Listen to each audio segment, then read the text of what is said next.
ეს უზარმაზარი ლოდებისგან, ქვებისგან აგებული არქიტექტურული ძეგლები 4000 წლის წინ გამოჩნდა დედამიწაზე. ეს ნეოლითის ფინალური ხანაა და ახალი, ბრინჯაოს ეპოქის დასაწყისი.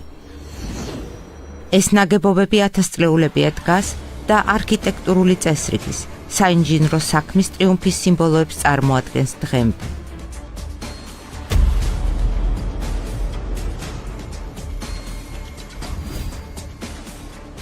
ქვები ერთმანეთზე საამშენებლო დუღაბის გარეშეა დალაგებული და გამაგრებული. ასეთია არქაული მსოფლიოს გემოვნება, მისი გეომეტრიული ნახაზი. ახლა ეს ნაგებობები მოიცავს კონტინენტური საბერძნეთიდან მოკიდებული მთელი ანატოლიის ზეგარის ჩათვლით აღწევს საქართველომდე, ჩათის სომხეთში, არაგათში, გადადის აზერბაიჯანში. აქ მე ვეღარ ვადევნებ თვალს კიდევ სად მიდის ეს მეგალითური კულტურა. ზონალობის მიხედვით შეიძლება, ასე ვთქვათ, დავყოთ. არის რომლებიც ძალიან ზღვისდონიდან ძალიან მაღლაა და არის რომელიც უფრო შედარებით ზომიერ სარტყელში არის განლაგებული. ზომიერ სარტყელში განლაგებული ნაგებობები, რომელიც ეს მეგალითური უზარმაზარი ნაგებობები, რომ საცხოვრებლად გამოიყენებოდა, ამის დამადასტურებელი ფაქტები ჩვენ გვაქვს. მაგრამ რაც შეეხება მაღალმთის მწვერვალებზე აგებულ ამ ნაგებობებს, როგორც არის შაური, როგორც არის ეს აბულის გრანდიოზული მეგალითური ნაგებობა, მისი ფუნქცია ჯერჯერობით გაურკვეველია. ეს აბულის ციხეა, ერთ-ერთი ყველაზე ძველი მეგალითური კომპლექსი საქართველოს ტერიტორიაზე. მწვერვალი, სადაც კომპლექსი დგას 2800 მეტრის სიმაღლეზეა. რატომ აშენებს ძველი ადამიანი ამ გრანდიოზულ ნაგებობებს ასეთ სიმაღლეებზე? რისთვის სჭირდება ის? იმდენად გრანდიოზული ეს ნაგებობები, რომ მათი არქეოლოგიური კვლევა ძალიან დიდ დროს და სახსრებს მოითხოვს. ამიტომ საკმაოდ რთულია მათთან, ასე ვთქვათ, არქეოლოგიური შეჭიდება. ეს ნაგებობა უმეტესად ბაზალტით არის ნაგები. ეს არის უზარმაზარი ლოდები. 1 კუბომეტრი ბაზალტი იწონის 2800 კილოგრამიდან 3200 კილოგრამი. ამ ნაგებობებს და ასეთ გამოცანებს კარგი ის აქვს ხოლმე, რომ ხსნის ასევე ჩვენს ფანტაზიას, ხო, გვაფიქრებს იმაზე, აი ჩვენ როგორ ავაშენებდით და გვიბიძგებს ფიქრს იმისაკენ, ესე რომ ვთქვათ, როგორ გამოვიყენოთ სხვადასხვა ენერგია და როგორ შევასრულოთ დიდი სამუშაო მარტივად. თუმცა ტრადიციულ არქეოლოგიას არ უყვარს გამოცანები. მიუხედავად ამისა, მაინც არის რაღაც, რაც ეჭვს იწვევს. ამ ლოდებს არც ერთ მათგანს არ ეტყობა ადამიანის ხელი. ქვის საკოდი იარაღების გამოყენება.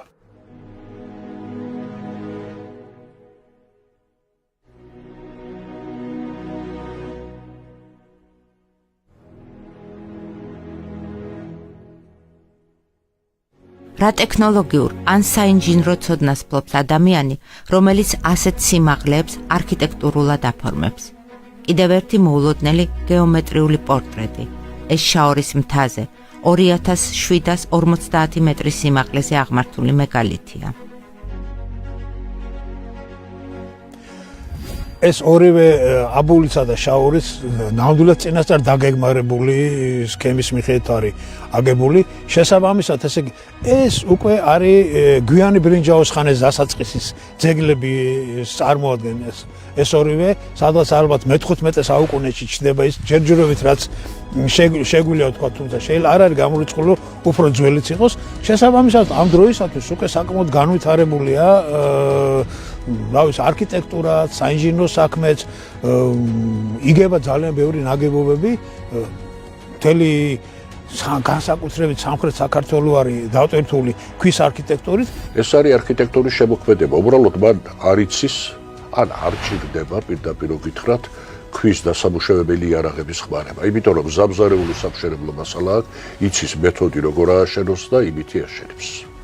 დღევანდელი გადასახედიდან ხშირად გონებისთვის მიუღწეველია თუ როგორ აღწევდნენ აი ამ სამშენებლო ფორმებს მაშინდელი მოსახლენი კავკასიისა, მაგრამ ფაქტია რომ ეს შესაძლებელი იყო და ისინი ამას ჩავდიოდნენ და აკეთებდნენ და ქმნიდნენ აი ესეთ ნაგებობებს.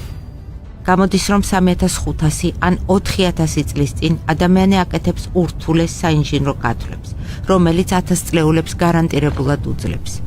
როგორია მისი ტექნოლოგიური უნარები? აქვს კი თეორიული სისტემების ცოდნა, რომელსაც იყენებს საამშენებლო პროცესებში. რას ამბობს ამაზე საბუნებისმეტყველო მეცნიერება?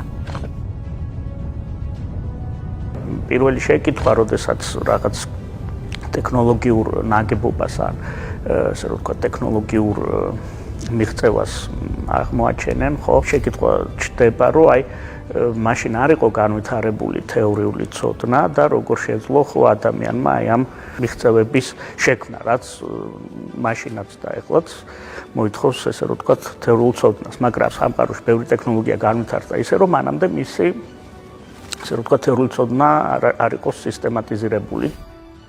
ეგ ძველი ადამიანი სამყაროში არსებული სხვადასხვა ტიპის ენერგიების გარდაქმნას ახერხებს.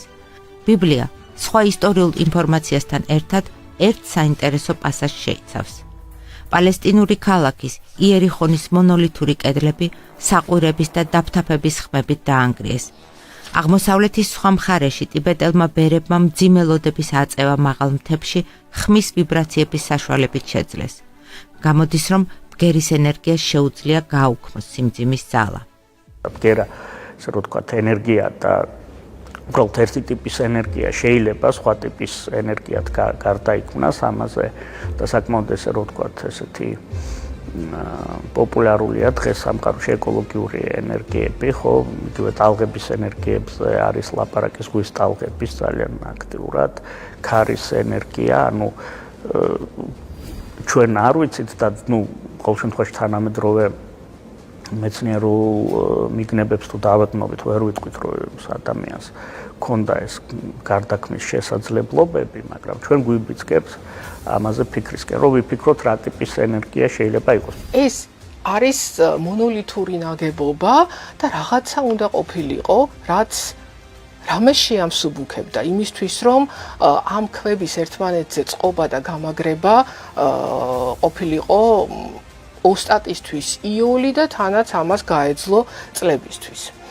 არსებობს ჩანაწერები და ერთ-ერთი ჩანაწერი არის მაგალითად ფლამანდრიელი ალქიმიკოსის იან ამოს ბაპტისტას, ჯერ კიდე მე-12 საუკუნეში, რომელიც აღწერს რაღაცა ბალზამს, რომელიც მზადდებოდა ხეების მერქნისგან და რაღაცა განსაკუთრებული მცენარეების ფესვებისგან, დაფქვილი ფესვებისგან, რომლისგანაც იხარშებოდა რაღაც ერთიანი სუბსტანცია და ამით იფარებოდა სამშენებლო ქვები, მათ შორის დიდი ქვებიც, იმისთვის, რომ მაგალითად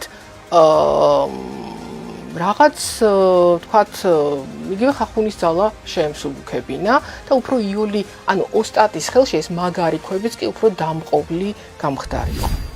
მეგალითების შთამბეჭდავი ფორმები იმ ძველ დროშივე მისტიკით შეიმოსა. გაჩნდა ჰიპოთეზა მეგალითების მაშენებელი გოლიათების და ციკლოპების შესახებ. რა ფუნქციას ასრულებდნენ ასეთ სიმაღლეებზე მდგარი კონსტრუქციები? რა არის ეს? ქალაქები, საფორტიფიკაციო ნაგებობები, საკულტო ტაძრები თუ უძველესი ობსერვატორიები? ნეტა მანახა ვინმე ვინც იცის ამაზე პასუხი, მე ზუსტად არ ვიცი, მაგრამ არის მოსაზრებები სხვადასხვა. თქვათ რიტუალური თავის შინასი შეიძლება იყოს სხვადასხვა ტიპის რიტუალები ცხადია. შეიძლება იყოს ასტრონომიული, რომელიც მე ძალიან ხიბლავს ხოლმე ეს იდეა, მაგრამ ერთი მეორეს არ გამორიცხავს, კაცმა რო თქვას, იმიტომ რომ ყოველთვის რიტუალების ჩატარებას ასტრონომიული სიზუსტე ჭირდებოდა. ასე რომ ეს ყველგან დაცულია და შედარებით კაფეა და კარგად ჩანს უკვე შუა საუკუნეების თქვათ ტაძრებში ეს. მაგრამ აი ძველებში მისი ნახვა უფრო რთულია და ძალიან გრანდიოზულია, როცა ამ შედეგს ვახცევთ. აი რაც უკანასკნელი წლების გამოკვლევებმა გვიჩვენა, მთის წვერებზე აშენებული მეგალითური კომპლექსები საკულტო ნაგებობებს უნდა წარმოადგენდნენ, კომპლექსებია, სადაც ღვთისმსახურება მიმდინარეობდა უძველეს დროში. სატაძრო კომპლექსები ყველგან ინტელექტუალურ ცენტრებს წარმოადგენდა. სწავლულთა კასტები სატაძრო კომპლექსებში ქმნიდნენ ყველაზე მნიშვნელოვან სახელმწიფოებრივ, სამეცნიერო და სოციალურ პროექტებს. ასეთია ძველი მსოფლიოს წესრიგი. ის სხვა წესრიგს არ იცნობს. შაორის საკულტო ნაგებობა ამ წესრიგის ნაწილია. ძველ სატაძრო კომპლექსებში იჯდნენ ქურუმთა კასტები, რომლებიც აკვირდებოდნენ მზეს, მზის მოძრაობას, მთვარის ამოსვლას, მთვარის ციკლებს, ციურ ნათობს სხეულებებს და შესაბამისად ამის მიხედვით ახდენდნენ წლის პერიოდიზაციას. ქურუმთა კასტა, რომელიც ამ საქმით იყო დაკავებული, საკმაოდ ცისფეროს მექანიკის კარგი მცოდნეები იყვნენ. იცოდნენ მზის გარკვეული აზიმუტის ამოსვლის შემდგომ, როდის დაიწყებოდა გვალვების პერიოდი, დაუშვათ სხვა აზიმუტით ამოსვლის დროს, როდის დაიწყებოდა ზამთრის პერიოდი, წვიმების პერიოდი, ქარების პერიოდი და შესაბამისად ამას იღენებდნენ თავიანთ ყოველდღიურ ცხოვრებაში.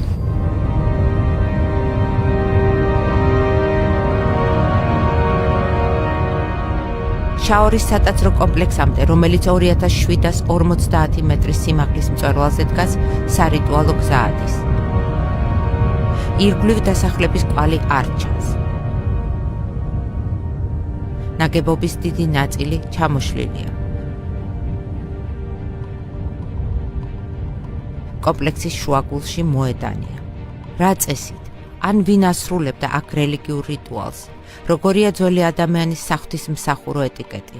თუ კი ეს სარიტუალო ძეგლია, სავარაუდოდ მათ მიემართებოდა პროცესია, მლოცველთა პროცესია ბარიდან ადიოდნენ, ღვთისმსახურებას ეწეოდნენ, ისე როგორც სხვათა შორის ეს კავკასიის მთიანეთის მოსახლეობაშიც არის, როდესაც ბარიდან მიემართება მთაში მლოცველი და ზემოთ ატარებს უკვე მთისწვერვალებზე ღვთისმსახურებას.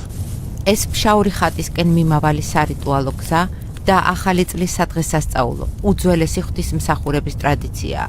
ხატის კომპლექსი მთის წვერზე დგას, თითქმის 2000 მეტრის სიმაღლეზე. თემის ლიდერი, იგივე ხევისბერი 365 სანთლით იწყებს რიტუალის ასრულებას.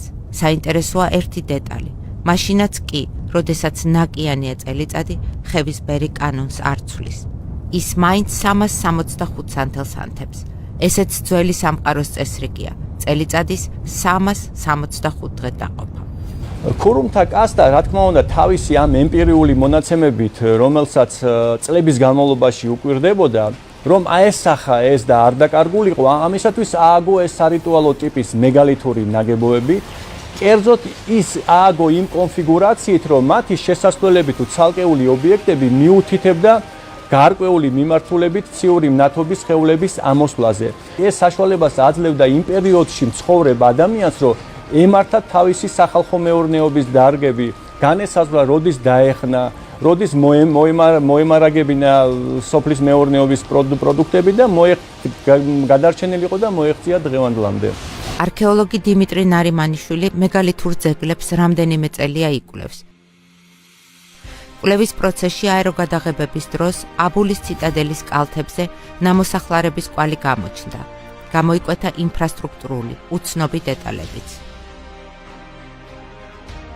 გვაქვს ციტადელი, სადაც სავარაუდოდ დიდი ალბათობით სახლობდა დიდგვაროვნები, სახლობდნენ და შეიძლება ტომის ბელადი და დაცული იყო არა მარტო გარემტრისგან, არამედ თვითონ შიგნით რაღაც რომ მომხდარიყო ამ ქვეყანაში თავის ხალხისგანაც იცავდა, ანუ გამოყოფდა თავის თავს და უკვე ციხის გარეთ ხდება სახლების რიგი, რომლებიც ასევე დაცული არის, ანუ კიდე ერთი შრე არის სოციალური და შემდეგ უკვე გარე დასახლება, რომელიც გაცილებით უფრო მასშტაბური არის. ბრინჯაოს ხანა თანამედროვე სამყაროს მსგავსად გლობალიზებულია. ამოქმედებულია სავაჭრო გზები, კომუნიკაციები, იქმნება იმპერიები, მიმდინარეობს რელიგიური რეფორმები, იწყება მასშტაბური ომები.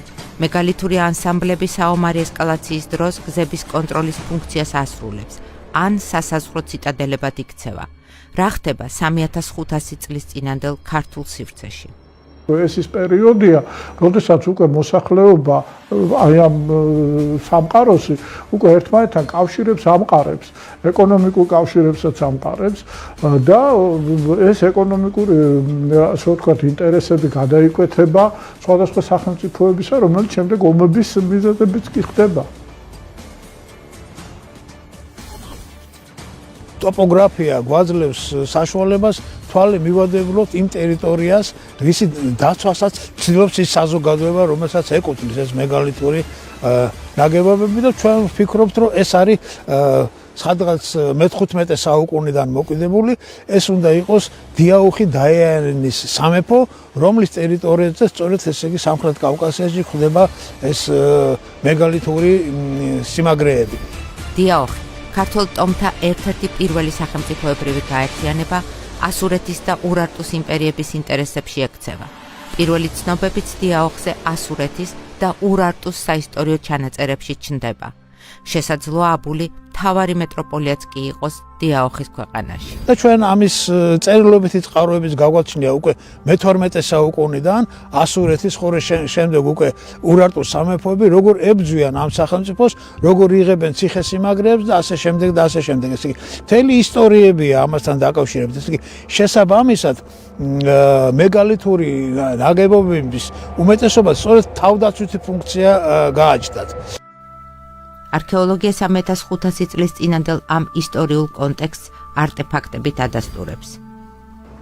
აბულის ციკლოპური კომპლექსის ძირში გაითხარა ძალიან მნიშვნელოვანი ყორღანები, რომელშიც აღმოჩნდა ძალზე საინტერესო არქეოლოგიური მასალა. აი ამას ხედავთ, ეს არის ეგრეთ წოდებული მითანიური ცილინდრული საბეჭდავები, ისინი თარიღდება ძველი წელთაღრიცხვით მე-15-მე-14 საუკუნეები და პირდაპირ მიუთითებს, რომ სამხრეთ კავკასიის მოსახლეობას კულტურული და სავაჭრო კონტაქტები ჰქონდათ ახლო აღმოსავლეთთან. ასეთი ტიპის მძივები სულ რამდენიმე არის საქართველოს ტერიტორიაზე აღმოჩენილი და გამორჩეულ მასალას წარმოადგენს. ასე გამოიყურება 3500 წლის წინანდელი მოდური სამკაული. ასეთია ბრინჯაოს ეპოქის ადამიანის გემოვნება. ეს მენჰირია, დიდი ლოდი. ასეთი ქვები საკრალურია. ის განსაკუთრებულ ადგილებში დგას. ზოგიერთი მათგანი დღემდე თაყვანისცემის ობიექტია. მნიშვნელოვან ობიექტს მეგალითურ კულტურაში წარმოადგენს მენჰირი. ეს არის აღმართული ქვა, რომლის სიმაღლეც ზოგ შემთხვევაში შეიძლება აღწევდეს 5 მეტრს. ერთ-ერთი ასე ვთქვათ ვარაუდით შეიძლება ყოფილიყო დედამიწის რაღაც ღერძი, რომელიც აკავშირებდა მიწას ქვესკნელთან და მიწას ზესკნელთან. ახლა მენჰირები ბევრგან არის სოფლიოში ორიენტირებია, რაღაცის ორიენტირები იმ კულტურულ გარემოში. იქიდან მოწყვეტით ჩვენ ვერ გამიხილავთ, ისინი მთლიანობაში ქმნიან რაღაცის ნაწილი არიან, ერთი მთელისა. მეგალითური მსოფლიოს ადამიანი მენჰირებს სამარხებზეც აღმართავდა. ასე იყო ყველგან, ასე იყო კავკასიაში.